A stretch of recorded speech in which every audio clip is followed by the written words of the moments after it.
Hey everybody, it's Deanna, and I've made a few videos tonight, and this will be the last one for the evening. And as mentioned in the other videos, under the weather a little, went to the doctor, had some lab work done, and then got vaccinated. So I will be spending the weekend recuperating. Okay. So this is maybe a few weeks ago, 2 to 3 weeks ago. And we had an office meeting, and this meeting is quarterly. And they were going to acknowledge my work anniversary. My work anniversary was, at this point, 6 months ago. But at the time of the meeting, it was 5 months ago. And so this was to acknowledge it in a previous quarterly meeting, but they forgot.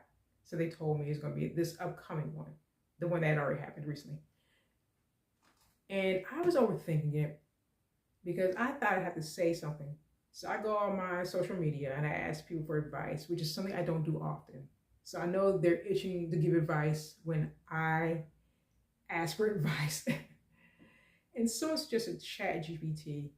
I thanked the person for the advice, but I'm not going to use chat GPT. So and then I realized, you know what, I'm overthinking this. Just say, I appreciate the kind words. Thank you very much. That's it. Keep it moving. So the meeting comes. And they get to the anniversaries. And the CEO is reading the names. Bob, Steve, Molly, Jim. These are not real names, folks. And then he gets to my name. I know because it's on the screen. So he gets to my name, and I can tell he did not know how to pronounce it because he paused. It was like the gears are going on in his head. How do I pronounce this name? And he mispronounced it. He called me Deanne. And I was in the meeting remotely.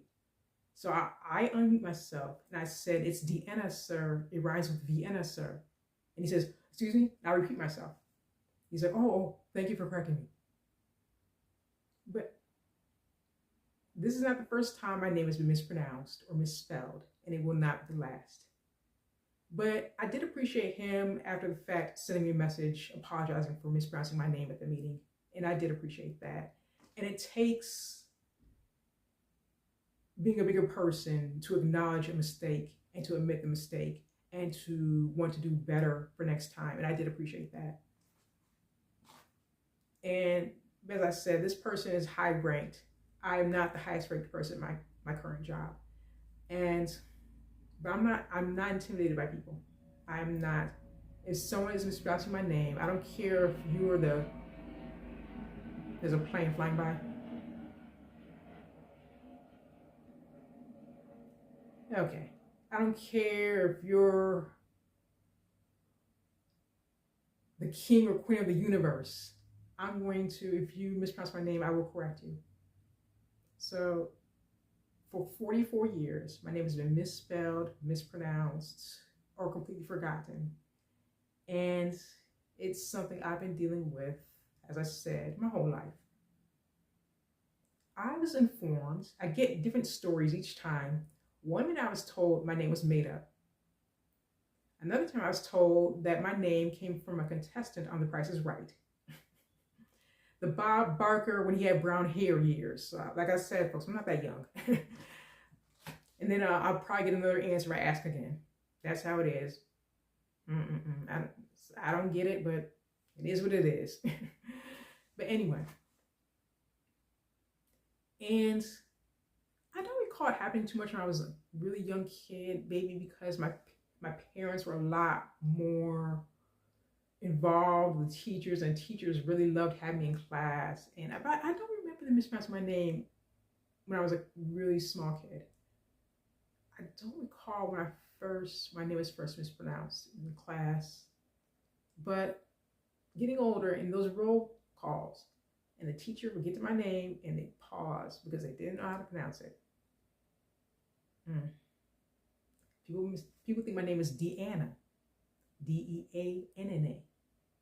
And that's why I say my name at the beginning of a lot of these videos. If it's me talking to the screen, I'll introduce myself. If it's me doing a lot of photos and videos together, I don't necessarily introduce myself in those videos, but these where I'm talking to the camera, I introduce myself. And I am choosing to use my given name on YouTube because I want to promote my art and my acting and my creative side. I want to get recognition for that. I know that's a lot of people tend to use pseudonyms, or they use their last name as their middle name as a last name, but I want to be transparent about who I am and what I'm about. And there's another way they misspell my name, but they put an A in the middle. I hate that. Oh, that's my least favorite misspelling. None of them are my favorite, but that's my least favorite. When they spell my name Dianna. What is going on? They think, this doesn't look right. I want to put this A in here. That'll make it better. Oh, Lord have mercy. Or I call the pharmacy, and it's an automated system, and it will ask me to enter my date of birth. I'll do that. And then it says Dina. It thinks my name is Dina. So I actually know what a telemarketer is trying to call. But there are times, I don't have my ringer on unless I'm expecting a very important phone call. But there are times I'm listening to my music, and the phone call interrupts the music. I absentmindedly answer the phone. Message to Dina, please. It's Deanna. Oh, I'm sorry about that, Dina. They've already got it on my bad side because I correct you and they're still mispronouncing my name. Anyway, Dina, we're doing a survey about people in your city to find out their political beliefs. And because I'm already in one of those moods. How'd you get my information? Well, we are contacting people to do a survey. You're not answering my question, sir. How'd you get my information? Then he never really answered my question. He tried to ask me for my date of birth. I said, I'm not giving the information out. Have a good day, sir. Click. I'm on the do not call list. I don't know why these fools are calling me. But I heard that surveys don't fall under do not call. And then another time, Xfinity kept calling me. And I kept seeing all these missed calls from Xfinity. And I'm thinking, part of me was thinking, if they were important, they would have left a message. But one time I said, I need to answer this call and find out what is going on. It was telemarketing. And she too was jacking my name. Message to Dina, please. It's Deanna. Well, hi, Dina. I would like to let you know about Xfinity's phone plan. It's Deanna. Oh, but anyway, Xfinity's phone plan is, it's Deanna. Deanna. Oh, Deanna. So I listened to the spiel and I said, I'm not interested. Thank you. Okay, you have an excellent day. Bye.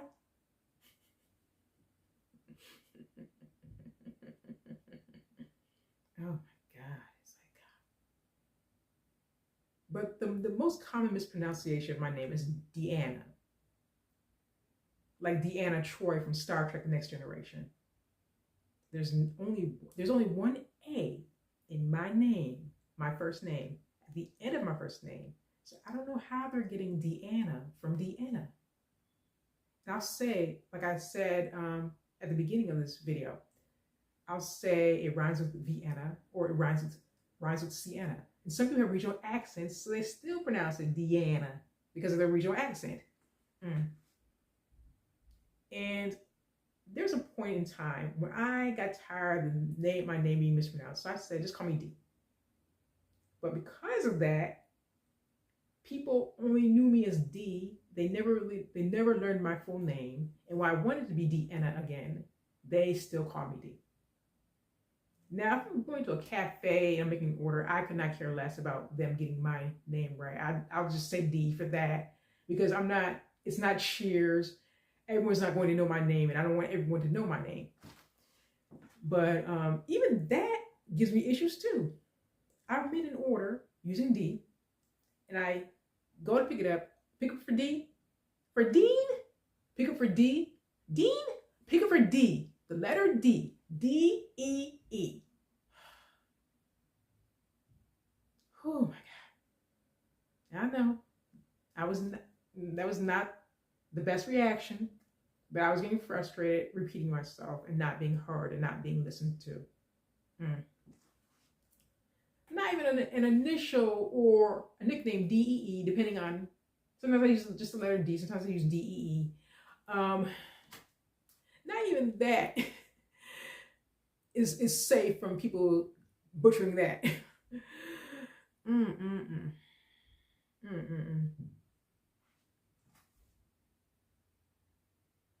And today, at my doctor's appointment today, and I've had this nurse before, but I have to remember that I remember her because I have to interact with less people than she does. So she sees a lot of patients daily. So I was waiting to hear my name, and I hear Diana. I said, "Did you mean Deanna?" And then the person who replied was a different nurse. So I guess the person who called me was behind me, but I didn't see anybody. So I went back to playing word games on my phone. And then she said, "Oh, you're Deanna." I said, "Yes." And then I went back. And she apologized for getting my name wrong. In that case, why don't they use my last name? But they gave me my last name too. Same place a few years back, different nurse. I hear Howard. So I didn't reply.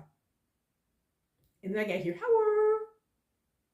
And then I realized that she's calling me. And I told her I didn't respond because I didn't hear the D at the end of my last name. And then she apologized. She had an accent, so I think that's why she wasn't pronouncing it correctly. And then some other nurse laughed, and the nurse laughed. I rolled my eyes at her. I'm not in the mood. Because one is my name, the other is not. And then I mentioned that Jaja's African. I went to see Jaja's African hair braiding last year. How I went to Will Call to get my ticket, and he thought I said my last name was Coward, like Noel Coward, the playwright. And the thing is, it does get to me. Some people say, "Oh, it's no big deal. Who cares?" I care because one is my name and the other is not. That's why I care. And at my current job, I have to deal with customers. English is not the first language, and a lot of them, so there are communication barriers at times.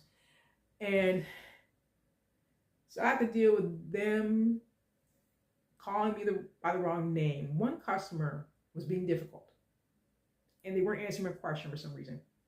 And then they replied, and they spelled my name D-E-A-H. Where did that come from? And I correct, like some of them, they don't care. They don't correct the customers. I do correct the customers. I say, "Ms. So-and-so, that is not my name. My name is clearly spelled in my email signature." And she did apologize. And she also apologized for giving me a hard time. So I did appreciate that. And I also mentioned in a video I did in the past, I had to deal with an external customer, a customer from a different company. And he called me Diane. I replied with, "No one named Diane works here, but I can help you." That was a good professional way of replying to someone not getting my name right. He didn't apologize, but he did get it right the next time. And some people like to blame autocorrect. Another thing, like I said, with the email signature, copy and paste. Some people do that and cracks me up. They'll copy and paste my name, but they don't change the formatting. So it will be a different font and size than the rest of the text. Yeah. But or being called what's your name? I'm sorry, I forgot your name. And it is frustrating because it comes out as very, do I not matter? Do I not exist? Why is it so hard for people to respect me? And there are times when some people correct them every time. There's this video, if I can find out in the description, this woman's being interviewed, and the woman interviewing her wanted to give her a nickname. And the woman kept correcting the interviewer and kept saying, one is my name, the other is not. And she kept correcting her. And she would not stop. But there are times I get tired. If I correct everyone who judges my name, I'll lose my voice. And then I think the relative who claims to have named me, who gives me a different story about where my name came from, said, I should have given you a different name. I should have given you a name that people could. Don't make it about you. Don't make it about you. This is my story. This is me dealing with this. When I was a kid, I think I know where this came from. I wanted to be Sabrina Ann Jackson. First, I was thinking, where did that come from? But I think it may have come from Kate Jackson, who played Sabrina Duncan on Charlie's Angels. That may have been where that came from. And I used to do my daydreaming like I was a movie star, starring Sabrina Ann Jackson. Where did that come from? But it was a name that people could pronounce. It was a name that people would get the spelling correct. It was a name that would not have any second guessing or any doubt. But I grew out of that. As I mentioned in past video, I did grow up with the white supremacy mentality, and I had to disabuse myself of that. It took a lot of healing, a lot of therapy, and a lot of growth and self-work, a lot. And I learned to accept my name. And I learned to stop hating my name and to start loving my name, because my name is what makes me. I don't want to change my name. I don't want to go through all the paperwork to change my name. I don't want to deal with having to learn a new name. I don't want to do that. I don't want to do that. And I should not have to do that. And as tiresome as it gets, and I have to admit, there are times I don't want to deal with it. I don't want to deal with having to correct people 50, 11 times a day. That's what I mean. I'm going to correct people. And I'm going to do it for the rest of my life. I'm going to have to correct people, even when I become elderly and my memory is worse than what it is now. Even my memory were clearly gone when I became older, I'd still remember my name. I'd still correct my name. And I am proud of this name. It's what makes me, me. It makes me stand out. It makes me who I am. And though my younger self wanted to change it, my current and my future self would not change it for anything in the world. If you've liked this video and you want to hear more from me, please like, comment, share, and subscribe. Take care, folks. Have a good night.